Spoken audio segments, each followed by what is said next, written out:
Thank you very much for the invitation, Brona and Paula. Delighted to be here today. I'm aware that it's way past the graveyard shift, so at the risk of yesterday, the Irish fans stayed right to the bitter end and took it on the chin.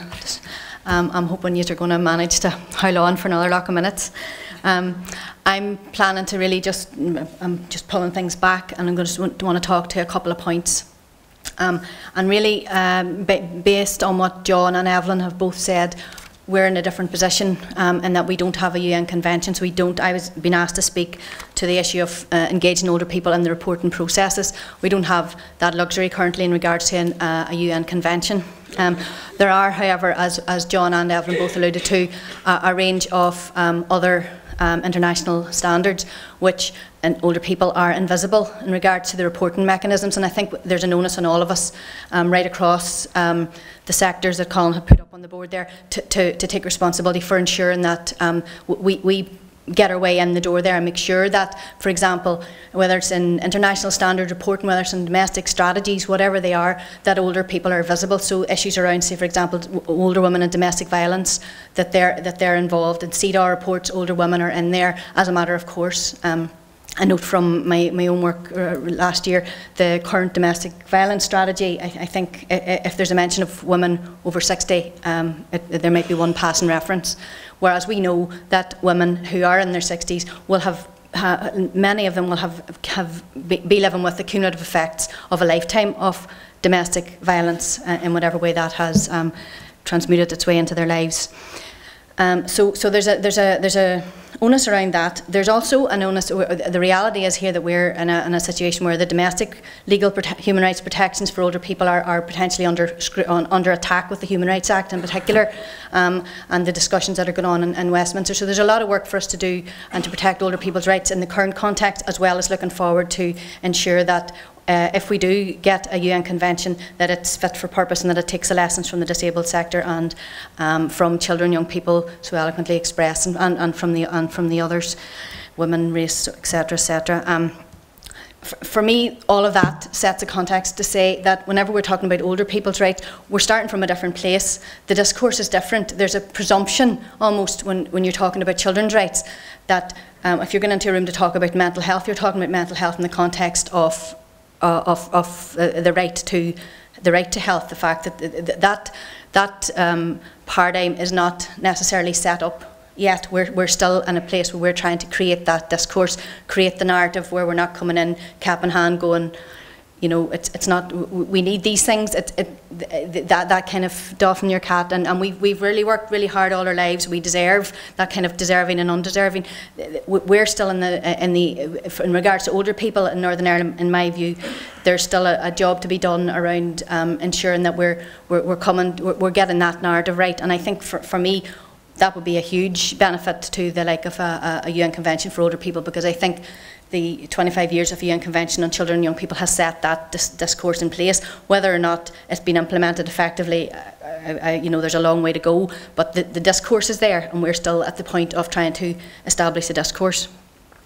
And then the fallout from that is that in Northern Ireland there's a lack of a rights-based approach, or at best a lack of a consistent rights-based approach across government to older people's issues and ageing issues.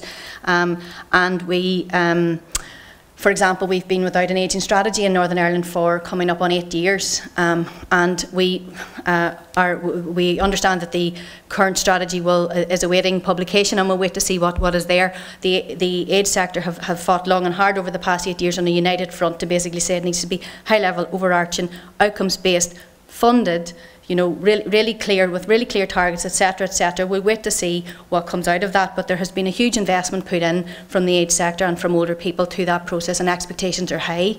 So we wait to see, and we understand that the current strategy will be built on the 5 pillars of the UN principles that both John and Evelyn have set out, and I'll not rehearse again. And there's a lot of mileage there, and there is within those principles, which are laudable to some extent, although they're not binding, but there is an encouragement that national institutions will take them on board into the development of their national policies wherever possible. So we wait to see what the ageing strategy does in regards to that. The second thing then, in regards to the articulation of older people's rights in Northern Ireland, and in regards to the voice, whilst we haven't had that convention to report to, we have supported older people over the last number of years who would be considered in some ways unable to participate. We would place, AgeNI would place voice of older people and the right to participation at the centre of what we do, and we would take that approach to all of the work. What we have done on a number of different guises over the past 6 or 7 years has been work with older people that would be considered to be, for the right to participation might at first glance seem to be, impossible. Some of them would have, say, people living with cognitive impairment, significant health needs, communication difficulties, etc. And I wanted to really just quickly run through and draw attention to some of the work that we've done over the past few years in regards to work around the development at pre-consultation stage with the Department of Health and Social Services around minimum standards for nursing care. We've more recently done some work with the Commissioner's Office in regards to the review of adult social care.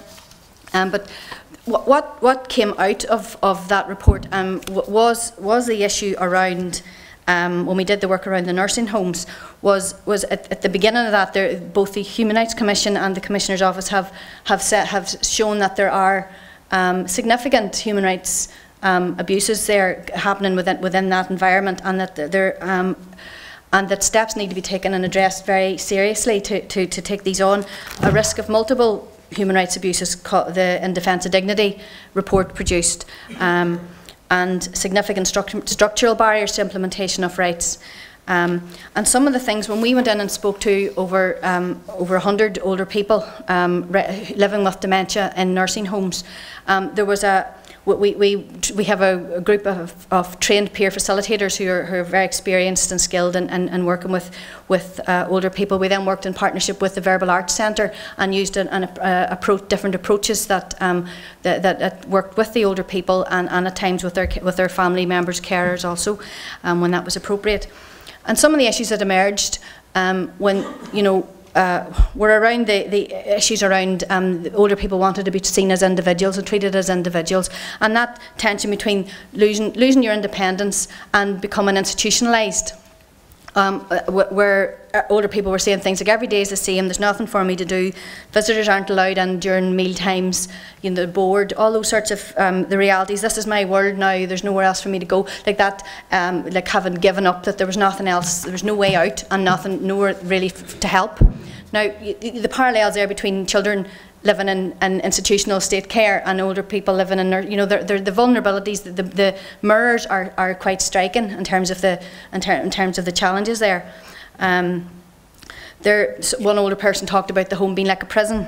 There was also issues around the right to express your spirituality, and older people with a lifetime of having gone out on a Sunday to church, just bereft at the not being able to do that, and how very easy it would have been to get if there was a place available. That would be something that would be very easily dealt with if there was a way in which you were taking a rights-based approach to include the voice of the older person in their care and in the outworking of how their life is being lived. So it's about quality of life as well as quality of care.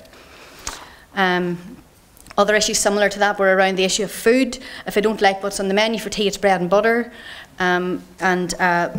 The other issues around people wanting to get a cup of tea at night or having a wee whiskey at night. One guy was talking all his life, and now no alcohol allowed, and you're like, give the man a break, But it was that kind of stripping off dignity, stripping off humanity and the individual. You're the person that has to be toileted. You're the person that has to be put to bed at this time, and that sense of stripping away of this is me.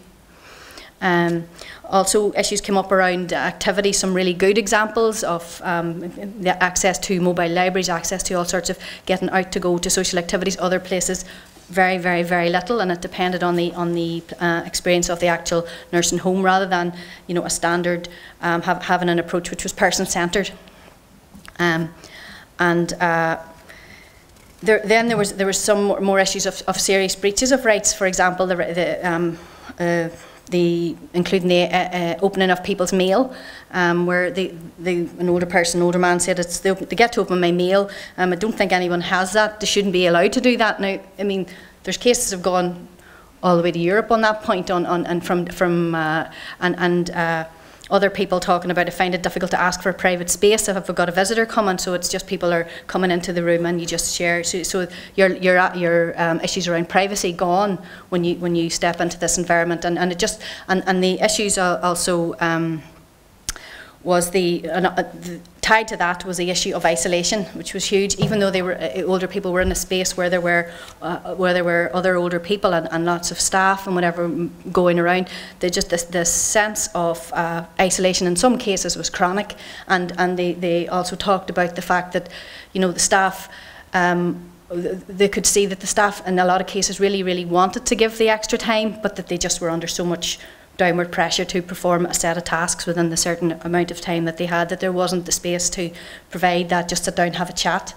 And I actually counted it out in the office one day. If everybody went round and had 10 minutes in the morning and 10 minutes of the afternoon with a member staff to just sit and have a yarn, it would be at least one member staff that would be required to deliver that. So it's the competing pressures there, but to deliver on a person-centred approach which delivers dignity and respect and rights to older people has to be, it's going to cost, and it has to be, that discussion has to take place, but it's otherwise older people are you know, in significant numbers, and I know that it's been also repeated in research that the Commissioner's Office has done around that isolation and loneliness piece.